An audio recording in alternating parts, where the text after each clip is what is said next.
الشيطان الرجيم بسم الله الرحمن الرحيم وما أرسلناك إلا رحمة للعالمين صدق الله صدق رسوله النبي الأمين المسلمين ونحن على ذلك من الشاهدين. آئیے سب سے پہلے سب سے غمت میں آرام فرمانے والے آقا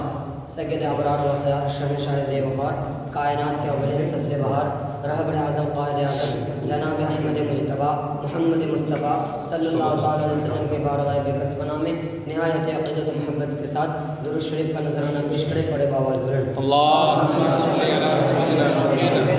نبينا مولانا محمد بارك وسلم صلى الله عليه وسلم عليك يا رسول الله صلى الله تعالى عليه وسلم. شاعر فرماتا ہے کہ سرور کہوں کہ مالک و مولا کہوں تجھے،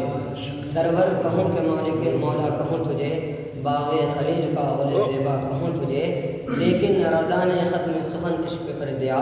لیکن رضا نے ختم سخن اس پہ کر دیا، خالق کا بندہ خلق کا آقا کہوں تجھے، سبحان اللہ خالق کا سبحان بندہ اللہ. خلق کا آقا کہوں تجھے. حضرات محترم، آئے تاریخ کا مطالعہ کریں کہ جب ہمارے آقا حضور صلی اللہ تعالیٰ علیہ وسلم اپنی نبوت کا اعلان کیا تو کفار مکہ نے آقا کی نبوت کا انکار کرتے ہوئے کہا کہ اگر خدا کو نبی بھیجنا ہی تھا تو مکے کے کسی بڑے سردار قریش کے کسی بڑے جاگیردار کو نبی بنا کر بھیجتا، طائف کے کسی بڑے سرمایہ دار کو نبوت عطا کرتا. آخر یہ کیسے نبی ہو سکتا ہے جو رہتا ہے خستہ مکان میں، بیٹھتا ہے کھجور کی چٹائی پر، سوتا اور لیٹتا ہے پھٹی ہوئی چادر پر، اور دعویٰ کرتا ہے ساری کائنات کے لیے نبی ہونے کا. اس لیے وہ کہتے ہیں کہ یہ اگر نبی ہوتا تو اس کے پاس سونے اور چاندی کے خزانے ہوتے، لؤلؤ و جواہرات کے ڈھیر اور عمدہ محلات ہوتے. جب کفار کا غرور و تکبر، عناد و تعصب حد سے بڑھ گیا تو پھر غیرت خداوندی نے پکار کر کہا میرے محبوب کی نبوت کو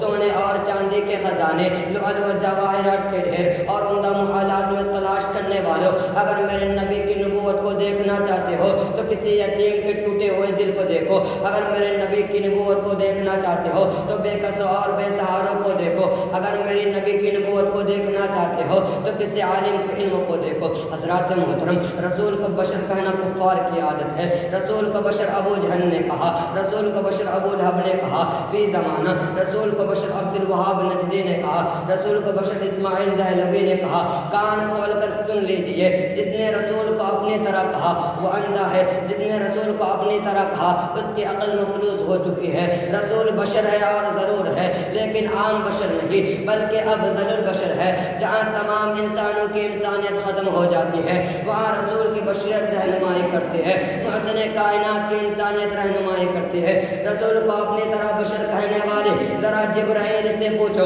اے جبرائیل تم نے آدم علیہ السلام کی گریہ وزاری کو دیکھا، نوح علیہ السلام کی عظمت کو دیکھا، موسیٰ علیہ السلام کے جلال کو دیکھا، داؤد علیہ السلام کے کمال کو دیکھا، عیسیٰ علیہ السلام کے مسیحائی کو دیکھا، یوسف علیہ السلام کے حسن و جمال کو دیکھا، صدیق اکبر کی صداقت کو دیکھا، فاروق اعظم کی عدالت کو دیکھا، عثمان غنی کی سخاوت کو دیکھا، حضرت علی کی شجاعت کو دیکھا. کیا کسی کو محمد عربی صلی اللہ تعالی علیہ وسلم کی طرف آیا تو جبرائیل اس طرح عرض کرتے ہیں یہی بولے سدرہ والے چمنے جہاں کے تھالے، یہی بولے سدرہ والے چمنے جہاں کے تھالے، سبھی میں نے چھان ڈالے تیرے پائے کانے. سبحان اللہ سبحان اللہ سبحان اللہ.